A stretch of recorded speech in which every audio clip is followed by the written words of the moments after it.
Bismillahirrahmanirrahim. Assalamualaikum warahmatullahi wabarakatuh. Perkenalkan, saya Hafiz Indra Pratama, CPNS Kementerian ATR BPN, akan menjelaskan secara singkat mengenai kedudukan dan peran PNS dalam NKRI, yang terdiri dari manajemen ASN, pelayanan publik, dan whole of government. Pertama, mengenai manajemen ASN. ASN atau aparatur sipil negara terdiri dari pegawai negeri sipil atau PNS dan pegawai pemerintah dengan perjanjian kerja atau P3K. Baik PNS maupun P3K memiliki kedudukan, peran, tugas, dan kewajiban yang sama, yakni pada intinya ASN sebagai pelaksana kebijakan publik, pelayan publik, dan perekat serta pemersatu bangsa. Yang membedakan antara PNS dengan P3K salah satunya terkait haknya, yakni PNS memiliki hak antara lain gaji, tunjangan, dan fasilitas, cuti, jaminan pensiun dan jaminan hari tua, perlindungan, dan pengembangan kompetensi. Sedangkan P3K gaji dan tunjangan, cuti, perlindungan, dan pengembangan kompetensi. Yang membedakan yakni P3K tidak mendapatkan fasilitas jaminan pensiun dan jaminan hari tua seperti PNS. Selain itu, ASN memiliki kode etik dan kode perilaku yang bertujuan untuk menjaga martabat dan kehormatan ASN.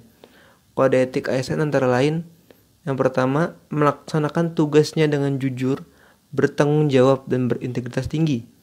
Yang kedua itu menjaga kerahasiaan yang menyangkut kebijakan negara. Yang ketiga itu menjaga agar tidak terjadi konflik kepentingan dalam melaksanakan tugasnya. Dalam manajemen ASN juga terdapat sistem merit yang menurut pasal 1 angka 22 Undang-Undang Nomor 5 Tahun 2014 tentang aparatur sipil negara.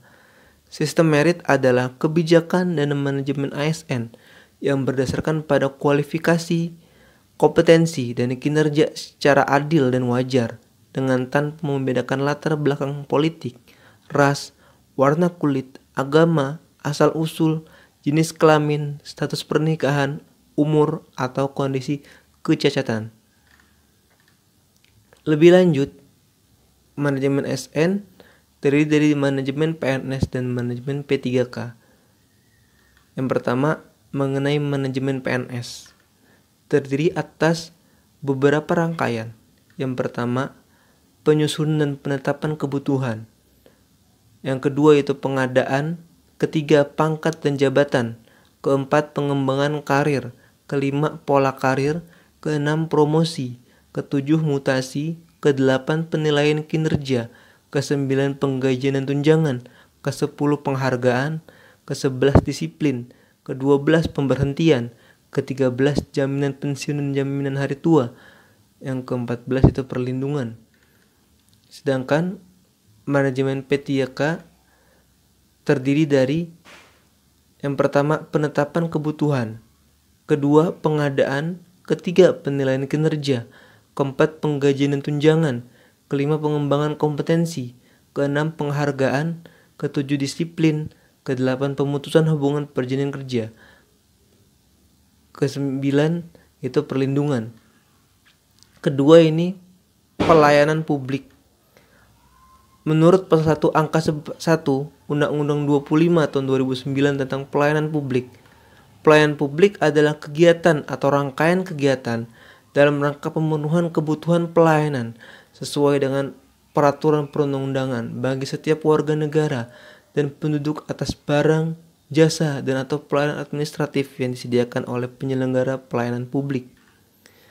Hakikat pelayanan publik menurut keputusan Menteri Pendayagunaan Aparatur Negara nomor 63 tahun 2003, pelayanan publik pada hakikatnya yakni pemberian pelayanan prima kepada masyarakat yang merupakan kewajiban aparatur negara sebagai abdi masyarakat. Pelayanan publik memiliki 4 klasifikasi pelayanan. Yang pertama itu pelayanan administratif. Yaitu pelayanan yang menghasilkan berbagai bentuk dokumen resmi yang dibutuhkan oleh publik. Yang kedua itu pelayanan barang.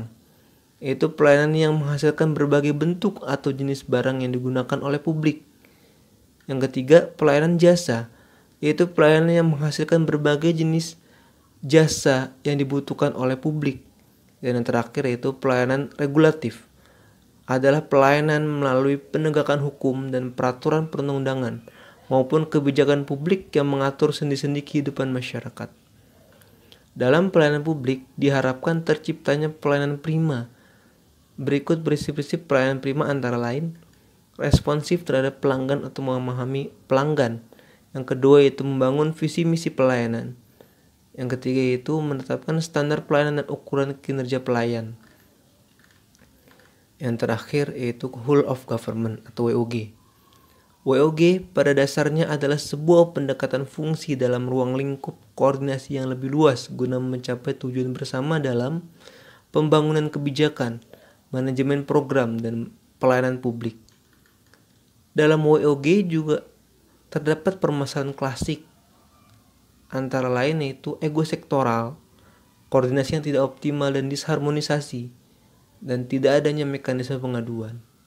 Permasalahan ini dapat diatasi antara lain dengan koordinasi, integrasi, serta kedekatan dan pelibatan. Oleh karenanya, konsep WOG diperlukan dalam setiap sektor pembangunan, misalnya dalam penegakan hukum dan pemberantasan korupsi.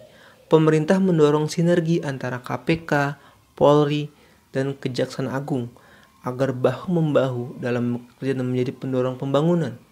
Kesimpulannya itu, ASN sebagai pelaksana kebijakan publik, pelayan publik, dan perekat serta pemersatu bangsa diharapkan dapat melaksanakan pelayanan publik yang prima, yang mana salah satu cara untuk menciptakan pelayanan publik yang prima dengan melakukan koordinasi, integrasi, dan pelibatan antar stakeholder.